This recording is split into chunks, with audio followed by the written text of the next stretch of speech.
Thank you for having me here. It's really, really nice to be able to come here to Metz and talk about these issues. And I looked at Christophe's presentation. I recognize some things we are doing with one of our projects.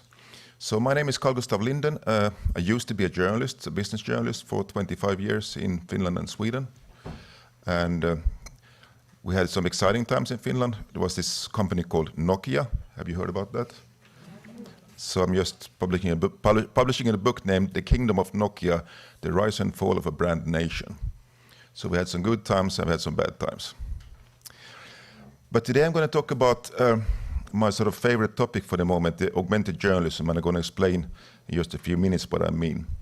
But it's a lot of talk about artificial intelligence these days, in not just overall in society, but also in news media and journalism. I think it's really interesting development. I'm happy to have been involved with this trend for the past 4 or 5 years. And so, understanding artificial intelligence is a system that extends human capability by sensing, comprehending, acting, and learning. And we're going from the past, where processes were supervised. We had this industrial automation, very linear, stepwise, sequential, standardized, repeatable, and measurable, to the future, which is quite messy, with unstructured data, more fluid and adaptive processes, and unsupervised, driven by real-time data. So it's really exciting what's going on, but it's also really hard to understand, and there's a lot of disappointments. I mean, some are talking about we had the third hype wave of artificial intelligence right now. And some say we are ready for the third winter of AI as well. So let's see what's happening. But it's really interesting times. So I'm going to present briefly results from two projects we've had. This is the immersive automation Finnish project, working with 5 media companies in Finland, creating a system for producing news automatically. So we worked from 2017 to 2018, so it was really a quick. If I'm talking too fast, please slow me down, because if you're my English is too fast. Okay. So we had this big idea to create a roadmap, a demonstration of a future news ecosystem based on automated storytelling and intense audience engagement. And we look at that map, and we maybe come halfway this far, because we promised a lot, as you always do when you apply for funding, research funding, and then you realize this was much more complicated than you suppose it would be. And we looked for stories powered by data, machine learning, and a personal and customized experience of news. And I think this is where everybody's going. So we were right on spot on with these ideas in 2016 when we made this application, and we were really happy with the results. But we were not really coming to the goal. What we did, we created a bot. There's a lot of news bots these days, and this is writing. The unique thing with this Valtteri is that it's writing in English, in Finnish, and in Swedish. And it's really easy to add new languages. So we have a feature which makes it, in a couple of hours you get a new language added to this bot. And the data came from the local elections in Finland in 2017 in April. And this was writing a lot of stories. So you have around 700,000 stories for each language. It's a massive amount of stories, something that the journalists would never be able to do. And this was a demonstration, and it happened that two media companies in Finland also had developed bots and something similar. What is special about this is it's really modular, which means usually you have journalists writing these text documents. It's really hard journalistic work to write these texts, and then you have the system putting in the numbers. This is actually down to sentence level. So I mean, the system puts together sentences according to the logic it has found in the data. So this is more advanced, and we're going. I haven't seen yet any commercial machine learning based systems, but it's coming. In Finland, there's one. The STT, the Finnish news agency, has one for customers which they can try if they want, and it has an 85% certainty. So what Valtteri could do is you have large-scale article production. We gave the same Excel sheet to one of the journalists involved in the project, and he wrote one story in about 1.5 hours. During that same 1.5 hour, Valtteri had written all the 700,000 stories, just like that.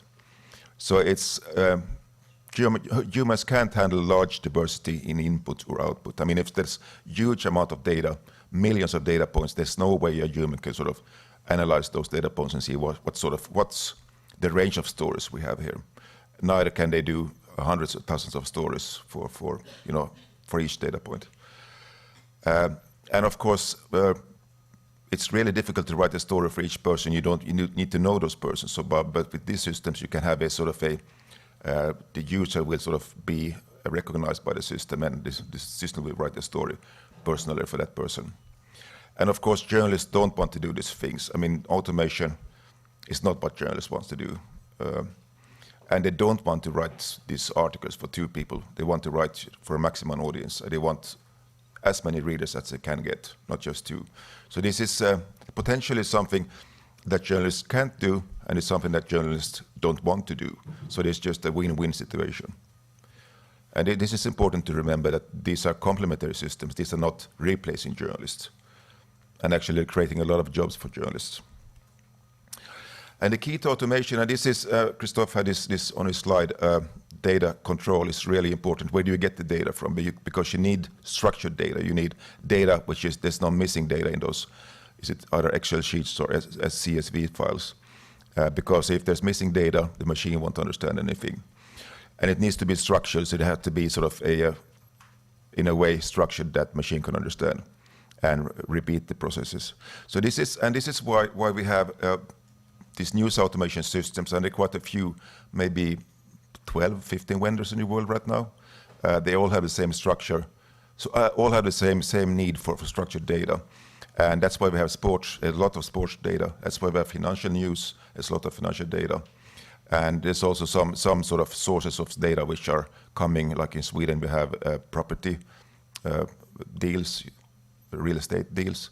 But otherwise it's really hard to get the data which is suitable for news automation. So that's something where we're sort of looking for. There's one company in the UK, Radar, which is a cooperation between the Press Association and news agency and a startup, and they sort of scan open data for sort of data sets that can be used for news. And I think that's one of the most advanced sort of organizational process systems in the news automation business. They're really sort of showing the future. And what we do, and this is pictures from one of the NLG. So this is based on NLG, natural language process generation technology, not NLP, which is the embeddings technology. And this is one of the companies, Automated Insights in the US, which was pioneering these systems with Associated Press in 2014. So you need to collect the data, and this I think is where the journalistic work is the most important, to find the data sets that are interesting, and try to make some sort of the first sort of analysis of what could be interesting, what could sort of our readers gain from. So collecting data that's the human part. Analyzing data could be human or machine. Of course, if you have a huge data set, it needs to be the machine. Finding trends, and that's sort of where the machine is just outperforming humans every second, because they can find outliers, they can find something that is not supposed to be in the data, it's something that's really interesting in the data. And structure and format, of course, and then publish. So this is publishing system for Automated Insights. And what they do when they work with journalists, we did some interviews with them, is that the journalists are giving the data. The journalists are deciding how the text should be written. So they only create the systems based on that data and based on those text templates. So that's the service they're sort of selling. And then we were negotiating to sell license the software from the immersive automation project. We discussed with media companies in Switzerland, Spain, Finland. But fortunately, last year in August, we were funded by Horizon 2020 from EU funding for a project called Embedia, which is, again, embeddings based. So we have and data and language linguists from Ljubljana working on the NLP.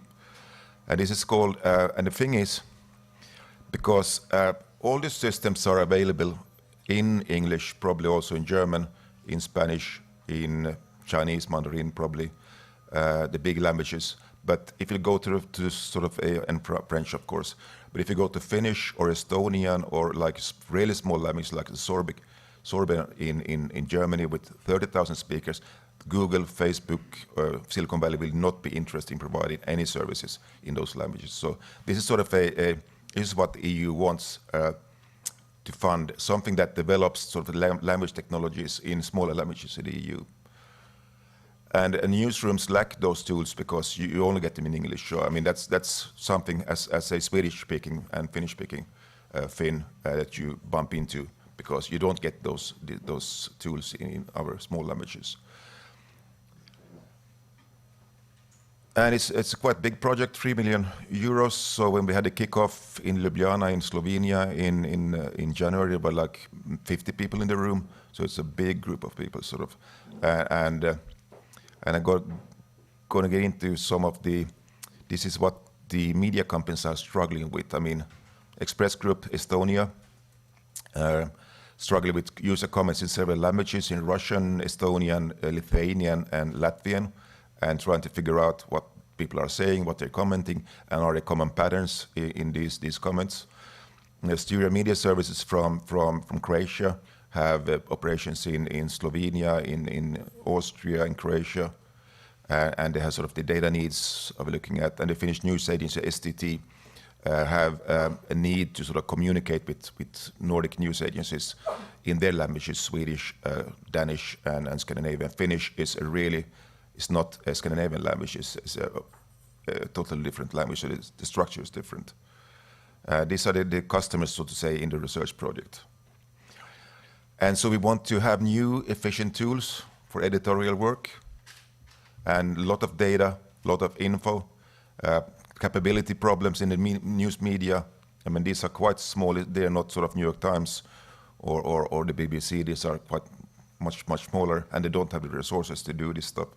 So they need help with multilingual news and media content. And we also have technical barriers, content management systems. They need to sort of implement these systems in their own editorial systems. There's a lack of technical skills. There's a short-term perspective. There's no culture of innovation or collaboration, and really slow adaptation in newsroom when it comes to AI. And there was this report yesterday published by Polis, the London School of Economics, written by Charlie Beckett on so the adoption of AI tools in newsroom globally. And it shows that only the big media companies have the resources to do this. And so there's going to be a lot of unequal sort of development. Small newsrooms have they lack the sort of the capabilities to implement these really important new AI solutions and functions. So what we did with the media companies, and this is important. We had a workshop in Tallinn in Estonia for 2 days with journalists, researchers, media managers, developers sitting together for 2 days, trying to figure out, what do we want to do, and identifying user needs. And this is user needs is not a common sort of thing in newsrooms. I mean, journalists tend to think that they know who the users are and what they need. But this is a different concept. You need to build from the bottom up this sort of these ideas and the requirements of what you want to do. So a really interesting dynamic workshop looking at, for instance, hate speech and user comments and sort of different features of what we want to do, and then sort of negotiating what we should do, because there's also a problem with what is interesting and what is important. And I think the important thing is so easy to get distracted by things that are interesting. As we know as researchers, you find this really interesting new stuff and you want to go in that direction, but then you need to go back and think what is important. And I look at then we look at journalists. I look at journalists as knowledge workers, and this is also, I think, a fruitful way of discussing what journalists do, because there are a lot of groups of knowledge workers, and these sort of what's happening now is affecting everybody who is working with knowledge. So I look at journalists at both knowledge producers and distributors. And when I talk to data people or computer scientists, data scientists and computer scientists about journalists, but because very few has actually been doing work with journalists. And this is no critique against journalists. This is just my own experience, and this is from the literature, research literature. For a computer scientist, the problem with journalists are they don't think in structures. They're thinking about stories and narratives, sort of the story I did yesterday, the story I will do tomorrow, but not sort of the structural part of journalists. Journalists are creative with words. I have this former colleague who was a sports journalist, and he was sort of so bored with writing all his sports stories, so he created 60 synonyms for scoring a goal, just out of sheer boredom. Journalists hate repetition. I don't want to do the same story tomorrow that I did today. I want them to do something totally different. And this is also, if you look at automation, it becomes a problem. Journalists think they're bad at math. It's not true. They're just sort of bad at thinking the way a computer scientist will think about math. And one important issue is that journalists want to be in charge. I mean, they want to be the boss in the newsroom. They want to be everybody else is working for the journalist and looking at their interest. And this becomes a problem when you work with computer scientists and data scientists, because you need to have sort of a common understanding. You have to have a common language. You have to have a respect and so forth. And one thing about journalists, and that's maybe more about the media business, is that they're risk averse. So you're going to talk to a journalist that they want to make sure that this is absolutely safe, because you don't want to have your news broadcast go black 9 o'clock in the evening, or you don't want your print paper to not arrive at your next morning. And then, of course, and this has to do with not just journalists, but the sort of the tacit knowledge of journalism is you learn things by doing things. And what we did with the immersive automation project, the first 2 weeks we spent discussing, computer scientists, data scientists, journalists, researchers about what is news. And you ask a journalist what is news, you get something happening close in time, about some famous people maybe, but basically they know it when they see it. It's the gut feeling. And trying to create a sort of a decision tree based on this is really difficult. So what is news? What is not news? I mean, that's sort of for a computer to understand that, you need to be much more structured than to just say, I know it when I see it. But it doesn't have to be a problem. And then journalists they are difficult people, they should be difficult people, they should be critical, but working with computer scientists, that becomes sort of a problem. So this is Larry Birnbaum, a professor of computer science at the Northwestern University in Chicago. And when I spoke to him, he said journalists, and actually Larry is one of the directors of the Night News Lab at Northwestern University, so he's teaching a lot of journalism students. And he said journalists are very skeptical to the point of being in a technology community they would be considered negative. They're always down, that won't work. What do you think that will work? What do you think that's general? What do you think that's good enough? And as a computer scientist and programmer, they just say, I don't know, but shut up and let's build it. So that's sort of the conflict between journalists who are really critical about what's, can you be sure that this is 120% functioning, and the programmer says, I don't know, but we'll just find out while we build this. So so there's a sort of inbuilt conflict there between these two groups. And then I said to computer scientists, why should you get involved with journalists? Yes, because they're looking for the truth and accuracy, autonomy, independence, integrity. They're looking for fairness and impartiality. They're the ones looking at human values, and they're looking at accountability. And if you want to create systems like, for instance, news automation, journalists, or any sort of AI system related to journalism or media, you need to have journalists involved to make sure that outcomes are ethically, morally, and socially tolerable. And this again is no critique against computer scientists or data scientists, but it's sort of journalists sort of make sure that these outcomes are coming out as they should.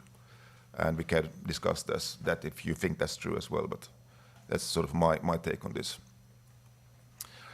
And this is probably, who has seen this picture before, the difference between intelligence augmentation and artificial intelligence?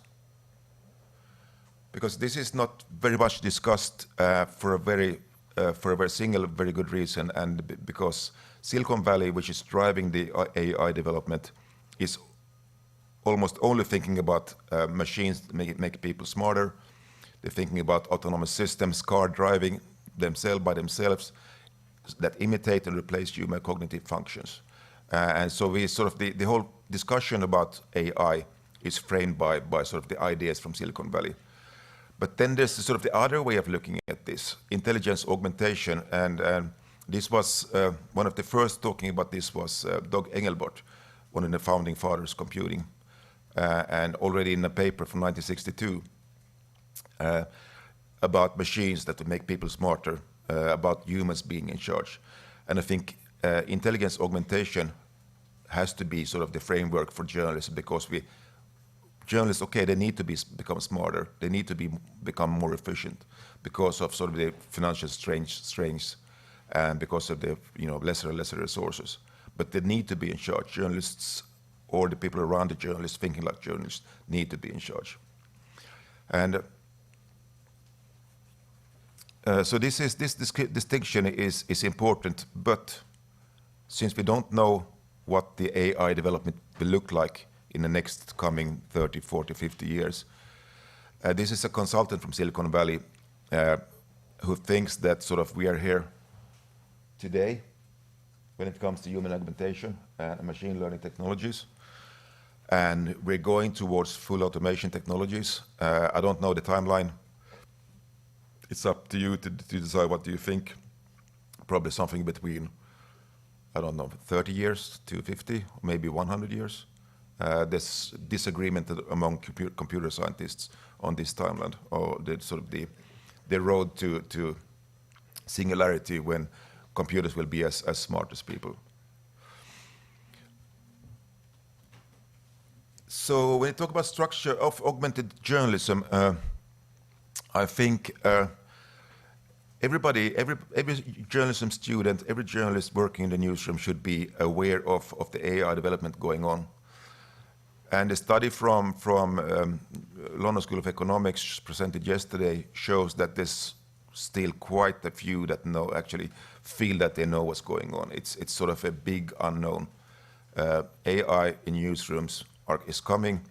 It's driven by Silicon Valley, and most news media have no way of doing anything else but just maybe becoming aware, getting some knowledge about this. So the structure of augmented journalism for me is I think journalism students like you in the room should be aware of what's going on.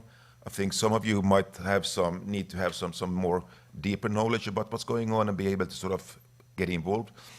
And then we have to have some journalists who are involved in creating these systems, whatever it is. Is it, whatever AI system it is.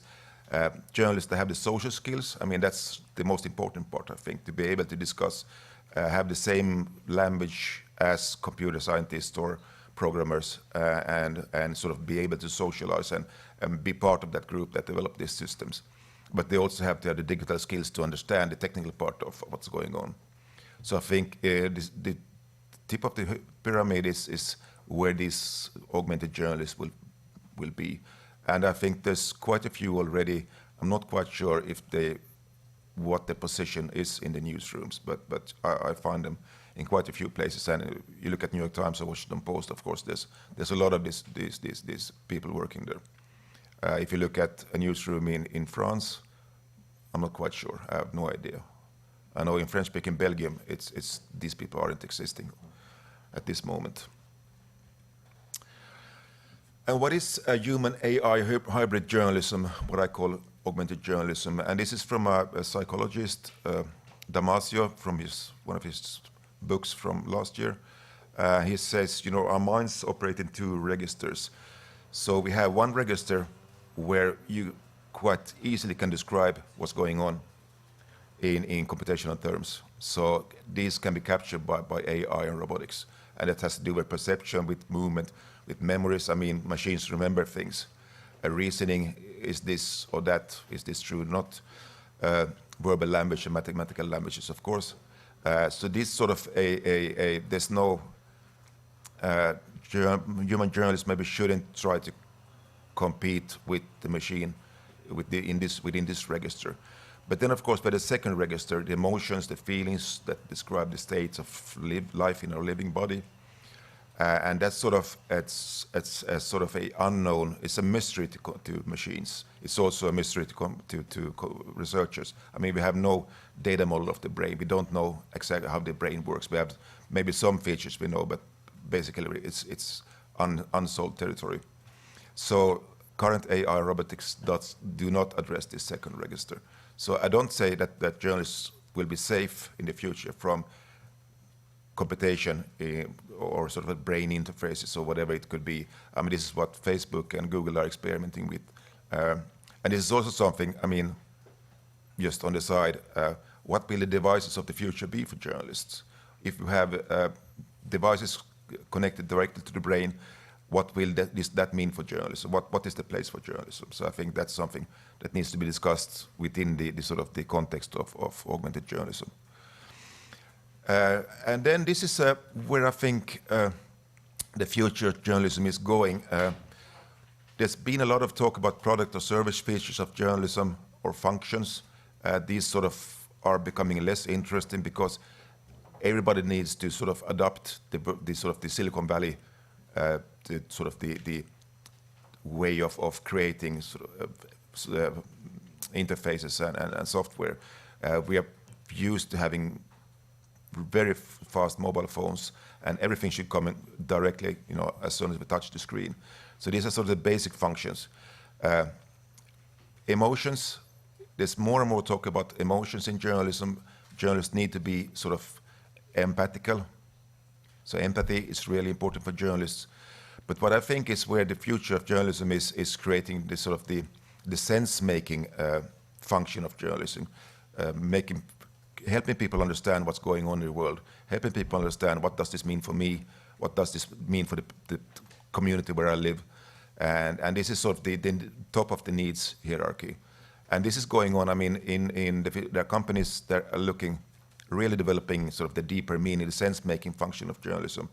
In the Norway, our media is all about quality journalism, all about journalism as a service, which also is really, really useful for you and makes you able to live your life better than now. We also have similar projects in the US. We've been doing some studies on business models, also looking at value-based approaches in media in the US, in Germany, and in the Scandinavian countries. And there are a few, but this is going to be a huge thing. So, what we do, augmented journalism. I mean, machines will take over some functions of what journalists do. So to do that, you need to sort of have decomposition or deconstruction of the fundamental principles of journalism to see what can the machine do, what should the people do. And it's not like, it's not what can the machine do, because the machine can do a lot of things. It's about deciding what should the machine do. And I think that's really an important distinction which hasn't been discussed much. So, I mean, you can break down journalistic work and see what parts can be automated and what should absolutely not be automated. And David Caswell, who started the Structured Stories company in the US some years ago, is now one of the directors of BBC News Labs.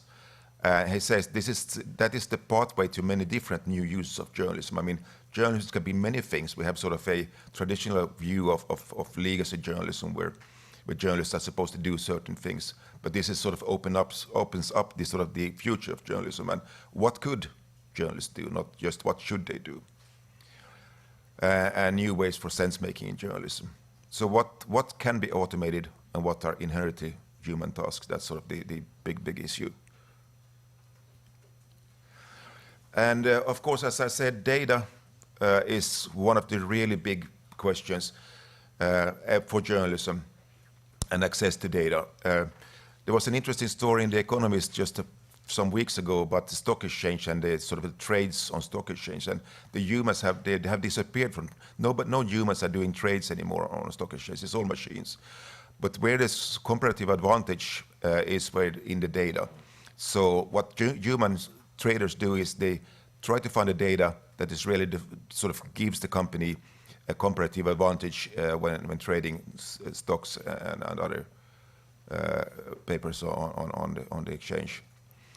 We're going to have flexible energy systems, so journalists need to understand how they work and be able to sort of do different versions for chatbox or talking listening machines. We have Alexa, we have Google Home, you know, talking to us. So I mean, these are sort of also about journalism. How will journalism develop for these systems? 5G is gonna. We've been waiting for 5G for a long time now. So, but it's coming, and it's going to be creating new opportunities for sort of content, journalistic content. Censored journalism is going to be, I think, a really big thing. There's some experience going on. I don't know. Maybe you have some here at the university as well regarding, you know, creating data from censors. This is going to be huge, and there's no research on of what 5G journalism would mean. And then there's some problems. This Hanna is laughing because she's seen this picture so many times. The metaphor robot journalism is unfortunately, and you've probably seen this picture. And this is one of my global campaign against these pictures, because these are useless. Actually, these are destructive because they give absolutely the wrong view of what AI will do for journalism.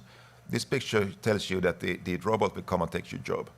And it's just software, so why would you have a robot? But this is what illustrators love.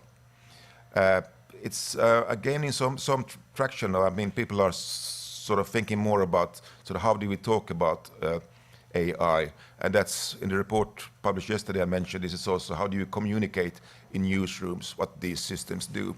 I think that's sort of, and also in universities. I mean, with journalism students, what actually is going on.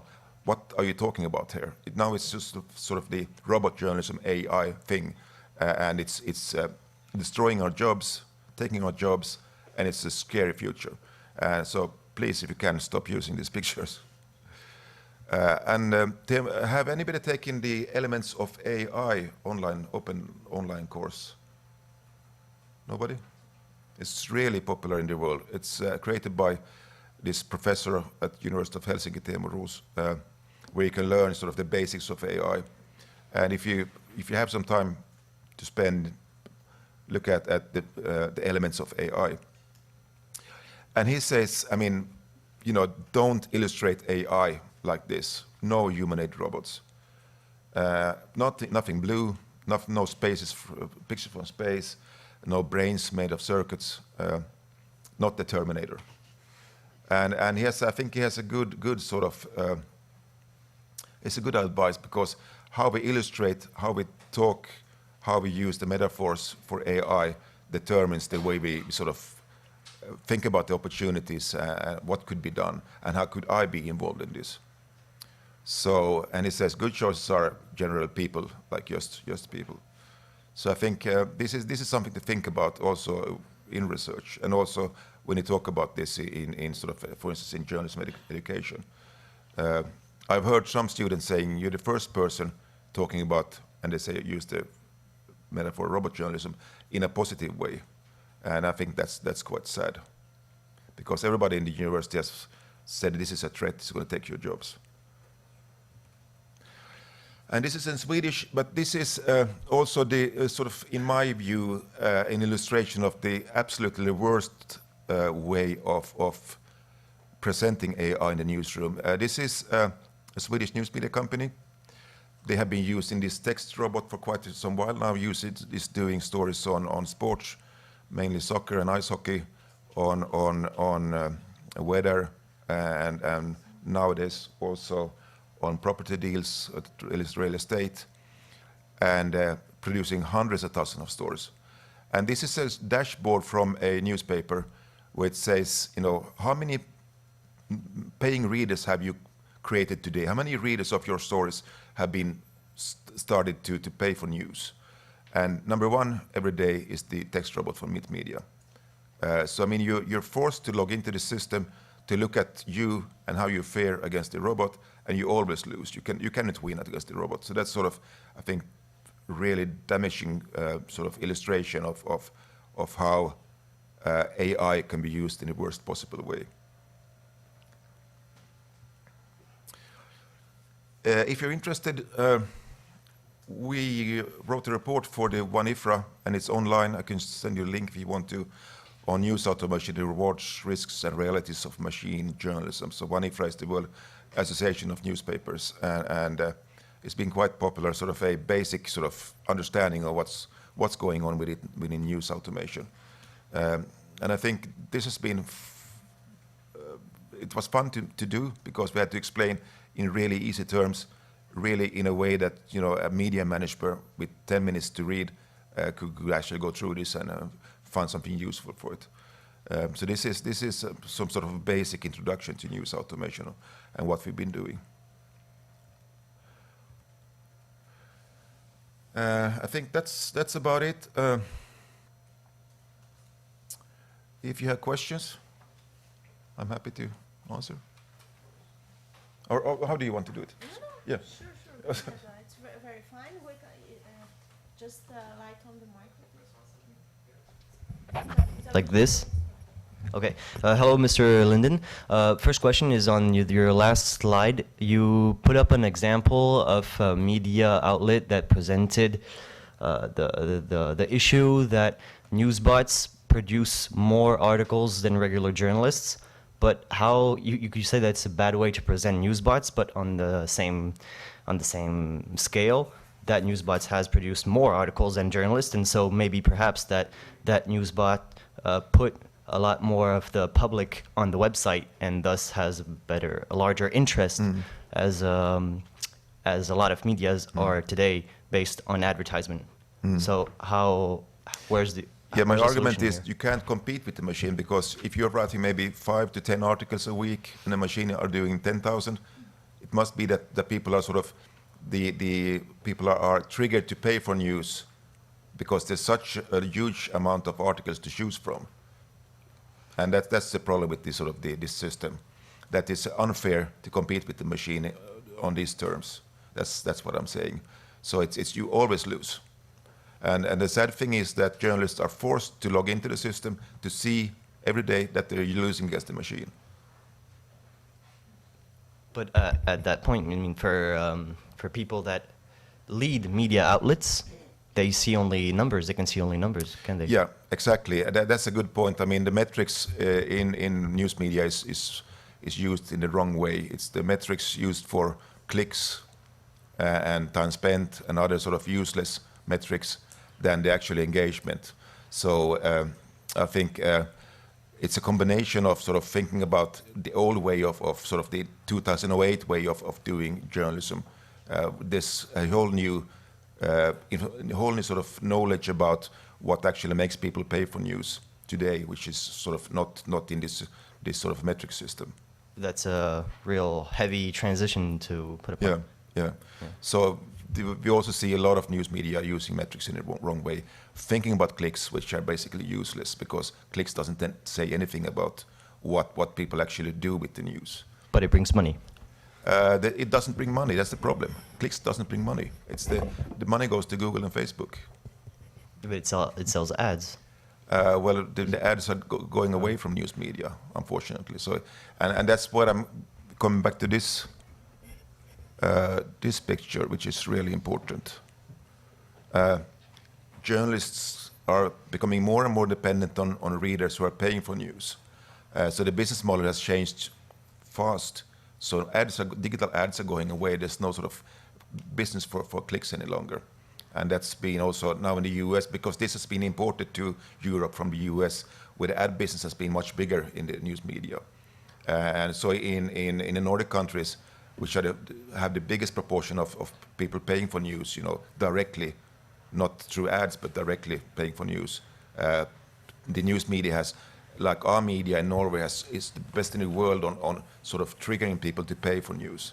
So I think about 30-35% of Norwegians are paying for digital news, while in Spain or in France or in Greece it's almost nothing. But then the issue, just maybe to finish, is that a lot of people can't afford to buy news. Purchase news. If you can afford Netflix, if you can afford Spotify, you can afford your iPhone, and then suddenly you can't afford news, well, it's a priority. Perhaps. Yeah. Thank you. Hello. I'm a journalist, so Yeah. I'm directly with the data problem. I've got a question about this data problem, about the control of the data itself. When you have so much data, you were talking about 100,000 of data to be analyzed, to be selected, to find trends. What is the risk of the manipulation of the data? Just one example. We know that there are fake news farms, for instance, or farms on Twitters with human bots, we can call them that way. How is the risk for you of the reality of the information when it's an augmented information, bot information with no more control than the IA itself?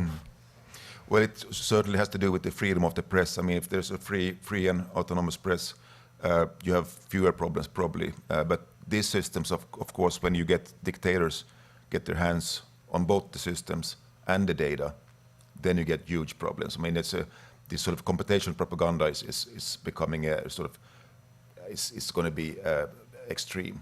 So you're able to produce the data on your own terms, the way you want it, and you have the systems creating news from this data the way you want it, and that's the mad dream as sort of the worst possible sort of future picture, and that's why we need media, and that's why we need sort of media control over data. We need journalists to understand data, can check data, and to see, is this fair? Is this the way the data has been collected? Is it fair? Is it transparent? Has it been done in the right way? The way the data is structured, is that right? And so forth. So you need, as I said, journalists who can work with data, these data sets, and decide, can this be used for whatever sort of automation we have in the newsroom? Do you think there is a possibility for, in the time being, the EA to understand itself that there is a risk of manipulation and to know how to act on this possibility? Can it be one part of the algorithm of the intelligence artificial to analyze on that part? Is there a possibility of this is a fake news? Of course, it's used already. It's a lot of these systems are used for detecting fake news. They work so and so. I mean, we know that Facebook has around 100,000 people checking manually fake news and sort of checking accounts because the machine doesn't really manage this. It's too difficult. You have too many languages, for instance. I mean, you can have these machines might work in English or in French or in German, but they might not work in, like in one of the languages in India, where there are hundreds of languages, or Indonesia, or other places where you have lots multilingual sort of context. That's really, really difficult. I mean, and that's why Facebook has had to employ or contract all these people to do this manually. But there's no way the system will know. And they say it's a transition. I mean, there's going to be, the problem will be solved, but they're just employing more and more people for this manual work. So those are the best in the world. So that's how bad it is. So I think there's no way you can have this. Facebook doesn't trust these systems any longer. They did in the beginning, but they realized they got in so much trouble with this sort of fake news thing. So they have to do something really radical about it, and that's employing human people. So do you think that it's part of the future of the journalist tomorrow to be less maybe writer and more controllers? Actually, in this case, I hope the machine will take care of the problem. I don't want people, because there's been all these stories of these fact checkers having the mental problems because you get sort of there's so much you see which is bad for your mental health, so you get sort of problems, personal problems with this, and that's something I wouldn't want not a journalist or any other to be have to go through. Thank you very much for this intervention. If I can follow this way of reasoning, maybe challenge it a little bit, because you said you see robot journalists as something in a positive way, like with a positive connotation, but then you say that in the end humans have to keep control, because machines otherwise can do wrong. And I would like to elaborate on this, because I mean, you began by saying that there are like small things that we can do ourselves and we don't want to do, like sport reporting. And that's the easiest part, because we just don't want to do it. Then there is a second family of tasks you talked about, like things we cannot do alone and we want to do. For example, what you were working in Ljubljana, or spell checking, for example. I cannot spell check my English, so I let the machine do it for me. I'm not able to do it, I want to do it. But the most interesting thing is what you were saying now. I mean, the things that we cannot do, fact checking, for example, too many news, checking the truth of things, and we are not sure we want to do them. I mean, the point you were evoking is like, do we want the machine to filter fake information or not? And I mean, if we want to think at robot journalists as something more than a journalist with a PC, I think sometime we will have to give something to the machine. We need to say something like, if we want, you wrote, accountability, independence, and we know that we humans are not good at this. We're not independent. We are gullible. We believe in fake news, like if it was water.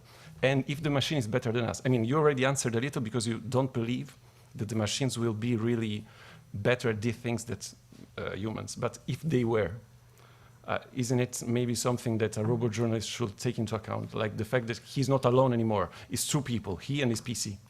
And you have to leave it a little. You said there's something uniquely human. I'm not personally sure it's easy to understand what this is. Yeah, that's absolutely right. I mean, what makes, and that's sort of my, what I would like to research more is what makes a journalist human. It sounds like a stupid question, but sort of what, I mean, looking at the second register, I think that's sort of quite important distinction for journalists to think about, what makes me human. And of course, there's been, I mean, journalism has been a problem in society as well as a good force in society. It's not just like it's only good or it's only bad. I mean, it's been both. And I think the sort of ethical part of journalism needs to be straightened up much more. I mean, looking at what sort of information are journalists producing, how is it important for society, how is it important for those people, and what sort of under what circumstances have this the epistemology of journalism, under what circumstances do we know that things are true. And this is something that, I mean, it's journalists has been quite bad at, because journalists working in groups, it's sort of group thinking, and it's really hard to sort of say that, are you really sure about that? Because then you're not part of the group any longer. And that's sort of what makes journalists human is part of this process, to define exactly what we need to do, what we need to know, how do we know what we know, and be critical about our own knowledge. Because I think journalists are quite, you have had to be because of the production process has been working, against the deadline, and you can't have too much. You can't be unsure about what you're doing with the deadline, because you need to produce something, otherwise your boss will be really mad at you, and everybody else as well. So it's been sort of a sort of pressure on journalists to produce, even though they don't know if it's true, actually know exactly if it's true or not. So then you have all this sort of sayings like, according to sources familiar with the matter, which doesn't really make sense, because there's no sort of confirmation besides you saying that you spoke to somebody who thought this might be this way. So there's sort of the confirmation of verification of information needs to be much better in journalism. And I think that's sort of also because when we're talking about the data, analyzing data, verifying data is going to be really important, because there's so much data, and we can say it's fake data because it's sort of collected in, like, you know, marketing companies, they collect data through surveys and stuff in a really strange way because they want to get the result that this product they're selling is really something people want. So we get sort of fake data or manipulated data. And I think that's something where journalists should be much, much better. So yeah, I think it comes down to being you know, more critical of what journalism is, but also sort of applying a new journalism to new forms like data analyzing data and verifying data. So just like you do interviews, you need to sort of be able to understand how you interview the data. But I don't know, does it make sense? I have also a question. You were saying that the bot we can't compete with the bot because in terms of productivity, but the bot can only take the data we give them to compile and make another article, but it can do interviews, meet people, contact, and things like that. So don't you think that in this way, in fact, we can compete? Mm. Yeah, I mean, that's again, this sort of the second register, the emotional, the human part of journalism. We shouldn't compete with if you have structured data, like sports results, there's no way you can compete in terms of speed. But I think what's going to be, I'm not quite sure will we have these systems. This is early stages. I mean, very little has happened during the past 5 years, but I think that these systems will be more used for creating alerts, sort of story ideas. Story finding will be a more important part than just creating billions of stories about, you know, something banal like who won the game last night. I think so this is the sort of the machine making journalists smarter, having the systems telling you that there's a big story in this data which you wouldn't be able to find without the help of the machine.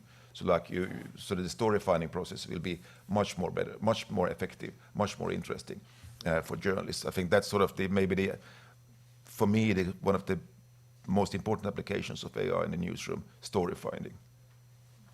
But I think we need to get away from the framework of sort of competing with the machine, because that dashboard I showed, it's only about competing and nothing else. It's nothing about what makes a journalist human. It's nothing about why are humans important, because on that dashboard they're not important. They're just losing every day to the machine. So I think that's sort of what we need to think about.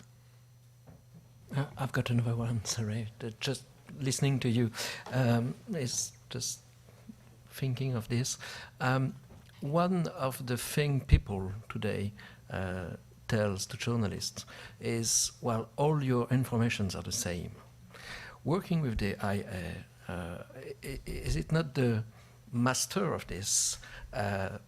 If you have IA looking for data, looking for information, trying to put it as a story with a real storytelling, won't we have at the end the same storytelling absolutely everywhere?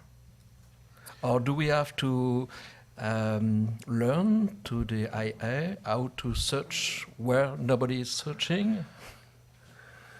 And even with that, when everybody had found that you are looking at this place precisely, somewhere in the dark web, for instance, won't at the end it deliver the same story to everyone, by everyone? Well, in the first place, because you can't compete in a number of stories or the variety of stories. You can only compete with sort of what makes you human. I think that, I mean, what the machine can't do, the machine can't do investigative journalism. As you said, you need to speak to people. You need to sort of be able to find sources which are not recognizable. I mean, if you're a journalist, you know how to sort of, through word of mouth, for instance, you know, find out who the person is you should talk to, and a machine probably couldn't do that. It might find some correlations in a big data set, you know, between people. It might be interesting. So that's again where sort of the story finding comes in.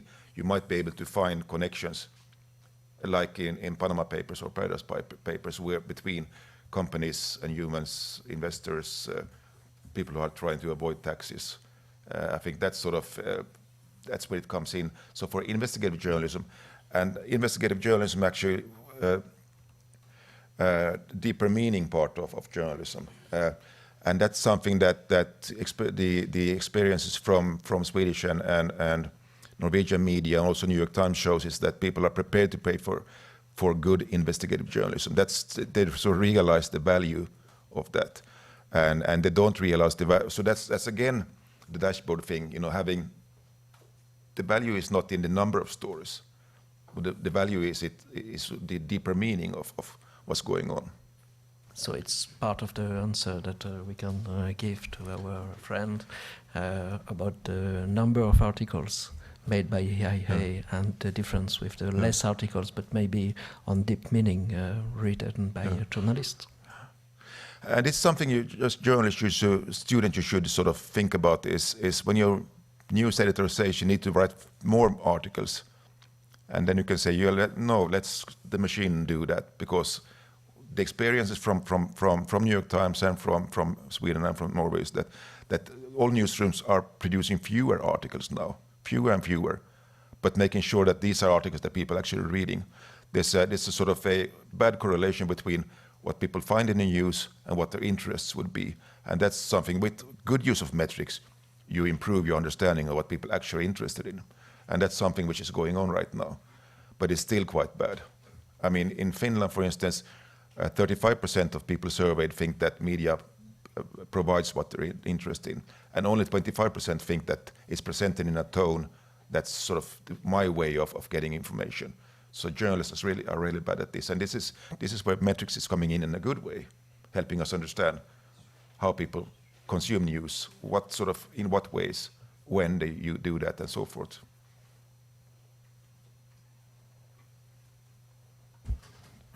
Okay, if there is no other question, there was one more, one last question there. I had maybe a question, maybe it has been asked, but for journalists that work in little tasks that can easily be replaced by machine, I think about election result or sport result.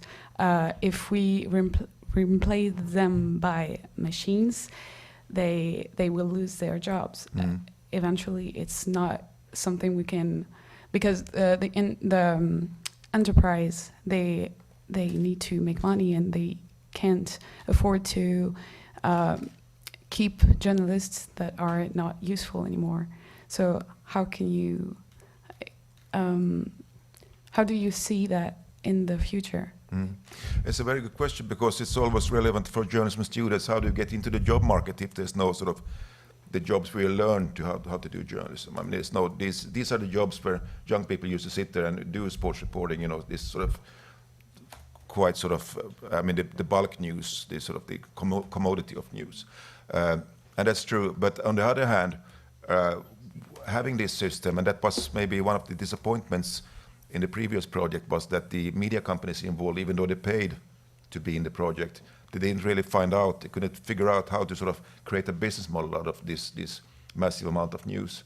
And there are business models, but we couldn't the discussions went nowhere, because this could bring new sources of revenues for media companies. If they're thinking creative ways of what else could we do besides bulk news? Yeah. What else could we provide? And how could it get people to pay for that? Then you would have money to pay for young journalists coming in and learning the trade from sort of the bottom of the pyramid. It's a whole restructuration of the economy. It's quite complicated. Yeah. So it's in a real long term. You see that coming, maybe.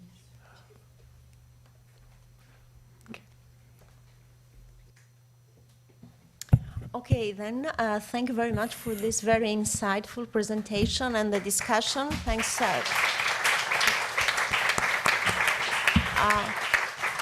We'll just have a 5-minute break, and we'll be back very soon. Donc 5 minutes de pause, mais vraiment 5. On commence à l'heure pour respecter le planning. Thank you.